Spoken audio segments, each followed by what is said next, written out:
Welcome to the Outrage Science Bites podcast, a companion podcast to the Outrage Overload podcast. This is day 9 of the NaPodPoMo challenge.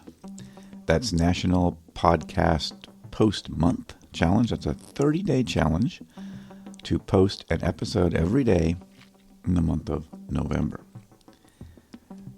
So in this episode, I'm going to talk about, I'm going to say it's one of my favorite cognitive biases. Can a person have a favorite cognitive bias? And one reason it's my favorite is because it's so prevalent. And we'll dive into that a little bit more. It's so prevalent in the context of outrage and political polarization. But I kind of wanted to just take a short diversion to even talk about why we're talking about cognitive biases. Not all of these Outrage Science Bites are going to be about a cognitive bias or a number of cognitive biases, but I noticed that I'm starting to build quite a list of that topic. So I wanted to say that the Outrage Overload podcast is not necessarily, or not specifically, a podcast about cognitive biases. And in fact, those usually come up sort of in context of something else we're talking about, often about echo chambers and political polarization and things like that. But what we find is these cognitive biases are sort of at the root of a lot of the things we talk about, particularly how we find ourselves in echo chambers, how we find ourselves so attached, and how we can become more and more extreme in our views, and how we can also become outraged and fall prey to sort of the outrage merchants, if you will. So while not all of these Outrage Science Bites episodes are going to be about cognitive biases, quite a few of them will talk about some of those in somewhat greater detail maybe than when they were touched on in an episode of the Outrage Overload podcast. Again, because they come up a lot and they're sort of a root problem here. And so I mentioned that naive realism is one of my favorites because it does come up a lot and it seems like it's so prevalent. So naive realism, child psychologists might tell us that it's a thing you have as childhood and you grow out of it. And maybe that's where the name comes from. The idea that you sort of reach down, pick up an apple, and you're convinced that it's a real apple. And they talk about how as infants we learn to distinguish between ourselves and the world around us, and sort of developing this sense of agency and object permanence. We grasp objects, we taste food, we hear sounds. All of that contributes to this belief that we have direct access to reality. But then supposedly they tell us we mature and we encounter contradictory evidence, and naive realism begins to crumble. We realize the perceptions can be deceiving, we get influenced by illusions, hallucinations, even our own expectations, and we learn that other people have different perspectives and interpretations of the same facts or the same events.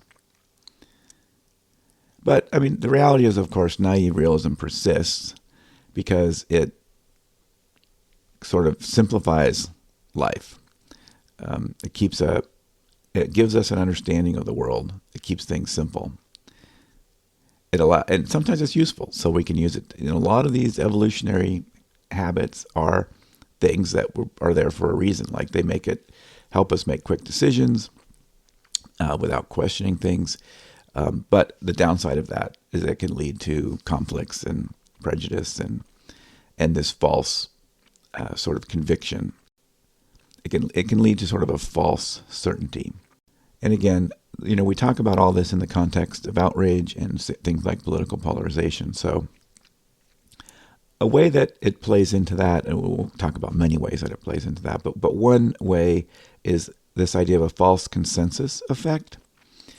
So you have a tendency to overestimate how many people share our opinions and beliefs, right? And this is something we see quite a bit. I see this a lot in my street outrage interviews.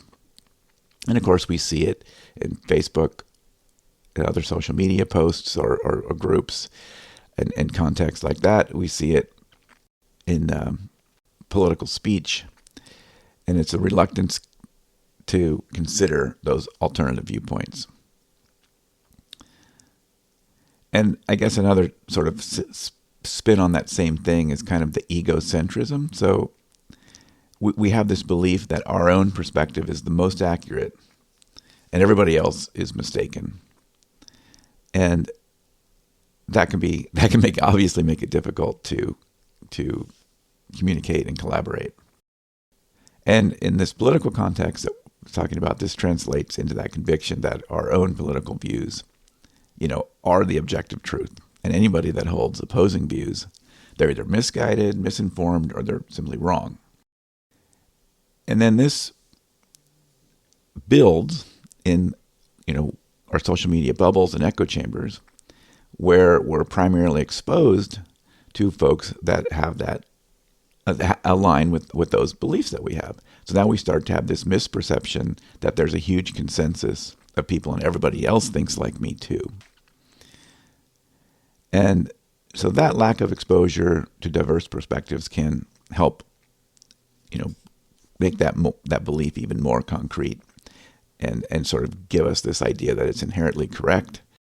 And what this can do is give us a misperception of where we stand, and it can make it possible for us to be pretty far extreme with sort of not really realizing it, because we see ourselves as the baseline.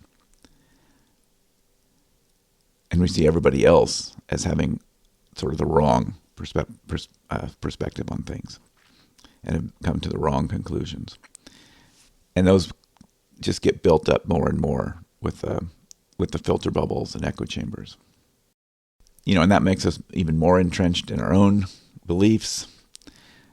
We're less receptive to compromise, and we're more likely to dismiss opposing viewpoints as dumb or poorly informed, or even worse, as sort of evil intent. But I wanted to focus on naive realism more than the morality side in this episode, because even without the morality side, this kind of idea that I'm the only one that figures out logic properly and looks at the world, my senses, my experiences are the only ones that come to the right conclusion, is so pervasive, and it's very hard to see. And as I'm talking about any of these cognitive biases in these Science Outrage Bites episodes, I'm sure a lot of people are following along and saying, yeah, I see that, and this guy I know that's on the other side of the spectrum does this all the time, or I see this in this politician on the other side all the time. Well, the problem is we need to see it in ourselves and be aware of it in ourselves. Like none of us hold a monopoly on truth. Even the most well-informed have blind spots and biases. And that means me, that means you. And seeing this in ourselves, this naive reality that we're the baseline, we've got things right, and everybody else has them wrong, is really hard to see in yourself. It can be pretty easy to see in others. It can be very hard to see in yourself. And that's the first step, is sort of a willingness to accept that, recognize the limitations, sort of step outside our comfort zone and engage with diverse perspectives. That can be really hard. Acknowledging the limitation of our own understanding, that can be really hard. But these are the only ways to sort of get past this, is to look inwardly. It's easy, again, to point the finger at others and see this when you and recognize this when you see it in others. But it's extremely difficult when it's in ourselves, or even when it's people on our own side. So be careful of falling into the filter bubbles. Be careful of thinking everybody else thinks just like you. Embrace that uncertainty. Acknowledge that what we know is incomplete, and other people may take the same facts and come back with a different conclusion. And then look for those diverse perspectives. This is a really hard one, because what's a good source for a reliable, diverse perspective? So think about some good sources. Don't just turn to extreme positions on anywhere along. Don't turn to unreliable sources on Twitter and YouTube and things like that, 4chan. But seek out reasonable, well-researched, honest, diverse perspectives. And then consider that you might not have everything right. Consider there could be another explanation. Don't rush to judgment, in other words. Consider that maybe there's another explanation. And a big factor there is, we want to understand things. And the world is made up of narratives, as I've talked about in a previous episode.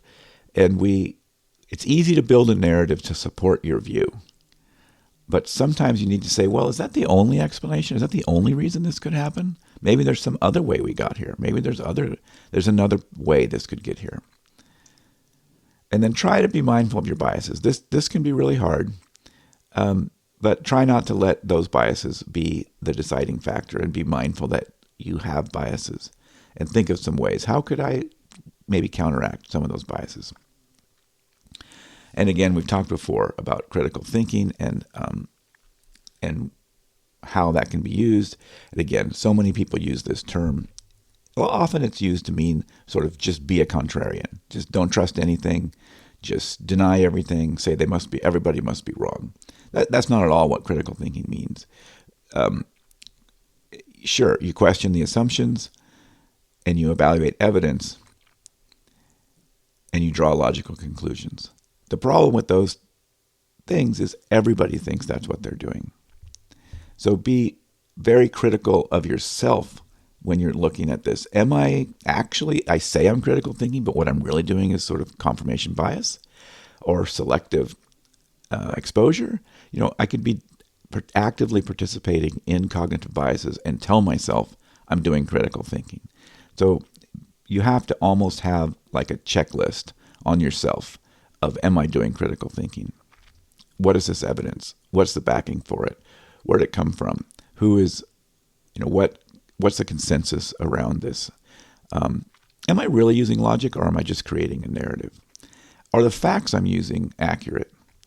And are the assumptions I'm using?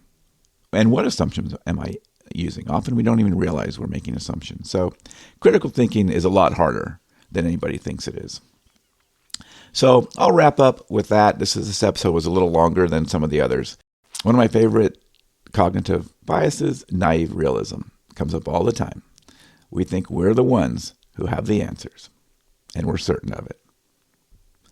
So if you like these little episodes, you may want to look at the long-form podcast Outrage Overload, which is a podcast about outrage in media, outrage in politics, outrage in society, and look ways to lower the temperature. And it's an interview show with experts, scientists, researchers, authors, and so on. We talk, many of the items or phenomenon that we've brought up in the Outrage Science Bites episodes come up sometimes in these other episodes as sort of a factor in whatever we might be talking about related to outrage in society, outrage in politics, and lowering the temperature. So check that podcast out at outrageoverload.net. That's also where you can find, if you scroll down, you'll find the Outrage Science Bites podcast link at the bottom of the page of outrageoverload.net. And you can also find contact info, reach out, say hi, ask a question. If you ask a question now, your question might get answered within this month, because we're doing an episode every day this month. You won't have to wait 6 months. You might get an answer to that question in terms of something you hear on the podcast this month. That's my dog. I'm going to leave that in. What the heck? Why not? I'll have another episode tomorrow. I'll see you then.